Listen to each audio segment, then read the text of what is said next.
नमस्कार, चेतना टुडे में आपका स्वागत है। सबसे पहले एक नजर अब तक की खास सुर्खियों पर। दीपावली पर चलेगी Ratlam Fatehabad train, gauge conversion कार्य 3 माह बढ़ा। भाजपा कार्यकर्ता हितग्राहियों को शासन की योजनाओं से अवगत करवाए, बैठक में निर्णय। और श्रीनगर के सुने घर में चोरी, एक सामान बिखेरा।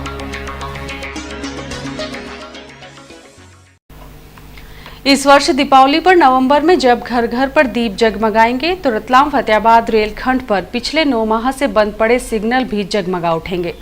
वैसे तो इस रेलखंड पर गेज कन्वर्शन कार्य के तहत 1 जुलाई से यात्री गाड़ियां आरंभ होनी थी, लेकिन कार्य की कछुआ गति के कारण अब यह 3 माह बाद संभव हो पाएगा। 1 जुलाई से इस ट्रैक पर यात्री गाड़ियों के आवागमन आरंभ नहीं हो पाने के संकेत चेतना टुडे ने 8 जून को दे दिए थे।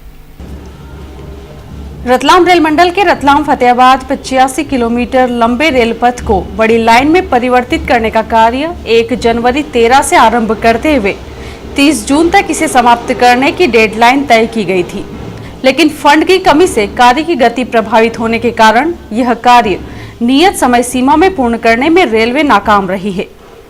यद्यपि रेल सूत्र कार्य को समय सीमा में पूर्ण नहीं हो पाने की मुख्य वजह मानसून का सक्रिय हो जाना बताते हुए इसे अब मानसून समाप्ति के बाद सितंबर का दूसरा पखवाड़ा पूर्ण कर लिए जाने के दावे कर रहे हैं, लेकिन सूत्रों की माने तो कार्य को पूर्ण करने में सबसे बड़ी बाधा फंड की कमी रही है।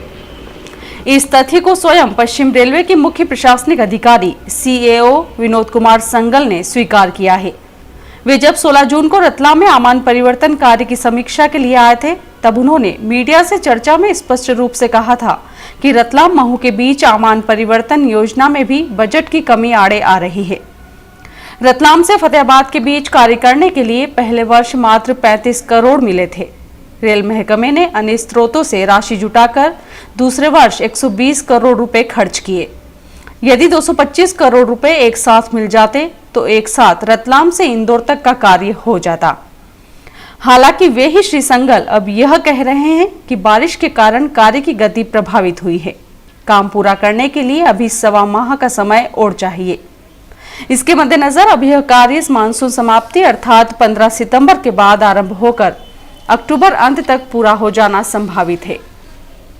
इस दृष्टि से अब यह तय हो गया है कि रतलाम फतेहाबाद के बीच यात्री गाड़ी दीपावली पर्व 3 नवंबर पर चल पाएगी।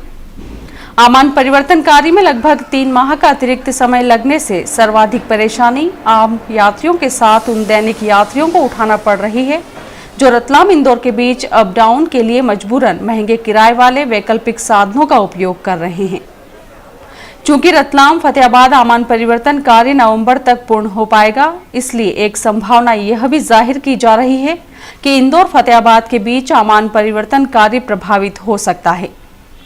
हालांकि श्री संगल की माने तो इंदौर से फतेहाबाद के बीच आमान परिवर्तन के लिए 1 जनवरी 2014 से रेलखंड बंद किया जाएगा। इस खंड में पुलों, स्टेशन भवनों व पीट लाइन के टेंडर हो चुके हैं। इंदौर से महू के बीच आमान परिवर्तन का फैसला इस वर्ष नहीं लिया जा सकता। यह निर्णय रेलवे बोर्ड को करना है। रेल बजट में चालू वित्त वर्ष में इंदौर तक ब्रॉडगेज कार्य का प्रावधान किया गया है। ब्यूरो रिपोर्ट, चेतना टुडे। मुख्यमंत्री द्वारा जनहितैषी कार्यों को लेकर प्रत्येक हितग्राही तक भाजपा के कार्यकर्ताओं की पहुंच हो, प्रत्येक हितग्राही को शासन की योजना का लाभ मिले, यह जवाबदारी भाजपा के प्रत्येक कार्यकर्ताओं की है। यह निर्णय भाजपा वार्ड क्रमांक 12 में हितग्राही सम्मेलन के दौरान लिया गया। भाजपा वार्ड क्रमांक 12 हितग्राही सम्मेलन की बैठक 30 जून को सिंधु नगर गुरु नानक भवन में की गई। भाजपा जिला अध्यक्ष बजरंग पुरोहित, महापौर शैलेंद्र डागा, मुखर्जी मंडल अध्यक्ष दिनेश शर्मा, क्षेत्रीय पार्षद पवन सोमानी की उपस्थिति में गुरुद्वारा में गुरु ग्रंथ साहिब को माल्यार्पण किया गया। बैठक में श्री पुरोहित ने कहा कि मुख्यमंत्री द्वारा जनहितैषी कार्यों को लेकर प्रत्येक हितग्राही तक भाजपा के कार्यकर्ताओं की पहुंच हो, प्रत्येक हितग्राही को शासन की योजना का लाभ मिले, यह जवाबदारी भाजपा के प्रत्येक कार्यकर्ताओं की है।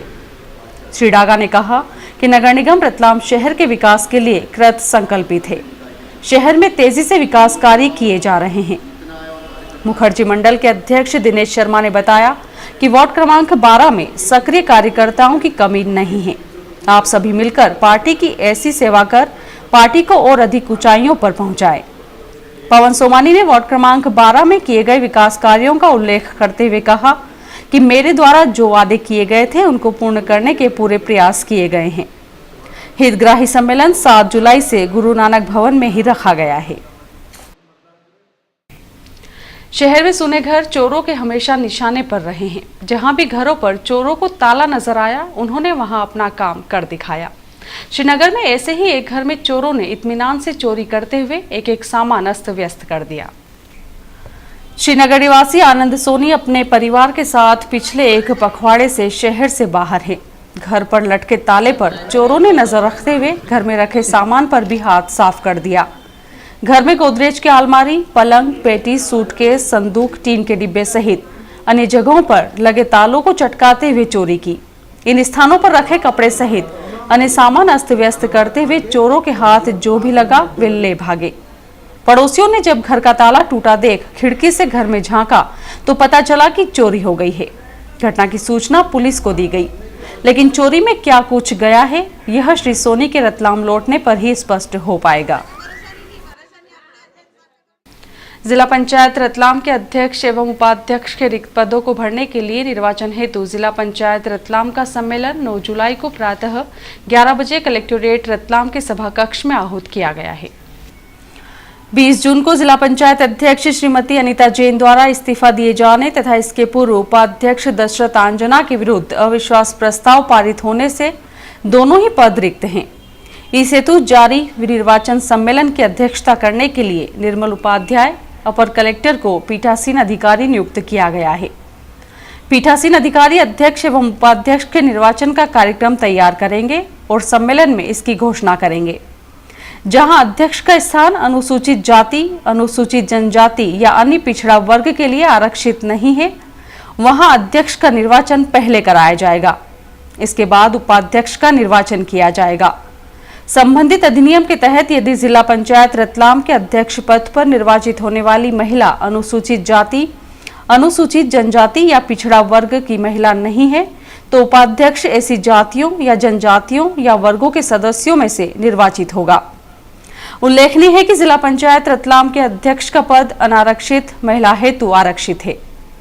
निर्वाचन कार्यक्रम जारी होते ही भाजपा और कांग्रेस ने प्रत्याशियों के नाम पर कार्रवाई को गति दे दी है।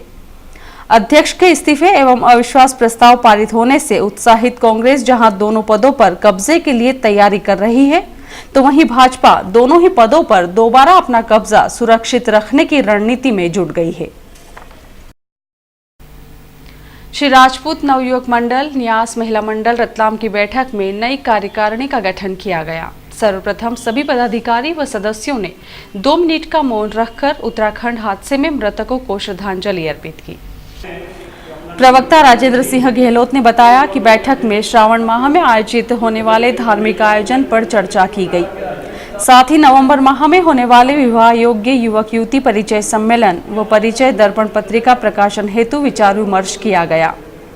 मंडल अध्यक्ष डाडम सिंह राठौर व महिला मंडल अध्यक्षा श्रीमती गीता सीबी राठौर ने पदाधिकारियों की घोषणा की।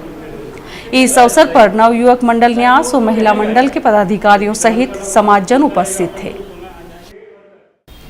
तुलावटी संघ अध्यक्ष पद चुनाव में बाबूलाल शर्मा 3 मतों से विजयी हुए हैं। रविवार को संपन्न चुनाव में श्री शर्मा को 19, राजेश शर्मा को 16 तथा बापू सिंह सोलंकी को 7 मत मिले।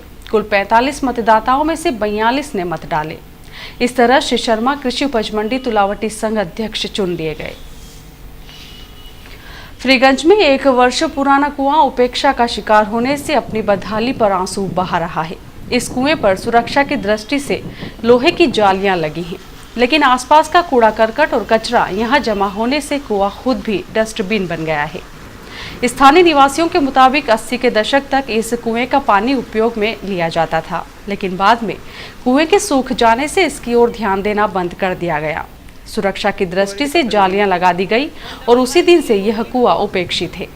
यदि कुएं की साफ सफाई करवाते हुए इसे दोबारा आरंभ किया जाए तो यह इस क्षेत्र में एक महत्वपूर्ण जल स्रोत सिद्ध हो सकता है। डाट की पुल स्थित सीनियर रेलवे इंस्टीट्यूट में रविवार को पौधारोपण का कार्यक्रम रखा गया। नगर निगम पीडब्ल्यूडी समिति चेयरमैन भगत सिंह भदौरिया के मुख्य आतिथ्य में यहां छायादार वृक्षों के पौधे रोपे गए। कार्यक्रम में जैसी बैंक के डायरेक्टर प्रकाश व्यास सहित इंस्टीट्यूट परिवार सदस्य मौजूद थे। और अब लेते हैं एक छोटा सा ब्रेक। रतलाम विकास प्राधिकरण प्रोजेक्ट क्रमांक 1 माही विहार प्रोजेक्ट क्रमांक 2 योगी विहार की अपार सफलता के पश्चात शहर के नागरिकों को उचित दर में भूखंड प्राप्त करने का सुनहरा अवसर लेकर फिर से आए हैं मां कालिका विहार प्रोजेक्ट क्रमांक 3, जिसका पंजीयन दिनांक 3 जून से 2 जुलाई 2013 तक, लॉटरी ड्रा 8 जुलाई 2013 को। आवेदन प्राप्ति एवं जमा स्थल यूनियन बैंक शाखा धान मंडी एवं लक्कड़ पिठा। तो जल्दी करें, सीमित भूखंड उपलब्ध हैं। अजा, अजजा और पिछड़ा वर्ग के लिए अनुविभागीय अधिकारी राजस्व का प्रमाण पत्र ही मान्य होगा। उक्त कॉलोनी के संबंध में सभी प्रकार की जानकारी रतलाम विकास प्राधिकरण कार्यालय से प्राप्त की जा सकती है। और आइए देखते हैं अंत में सुर्खियां एक बार फिर।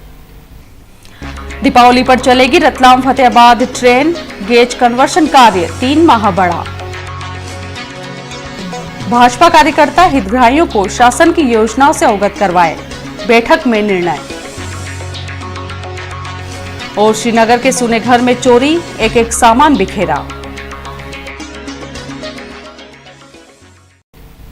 चेतना टुडे में आज बस इतना ही। हम फिर उपस्थित होंगे नई हलचल के साथ। तब तक के लिए नमस्कार।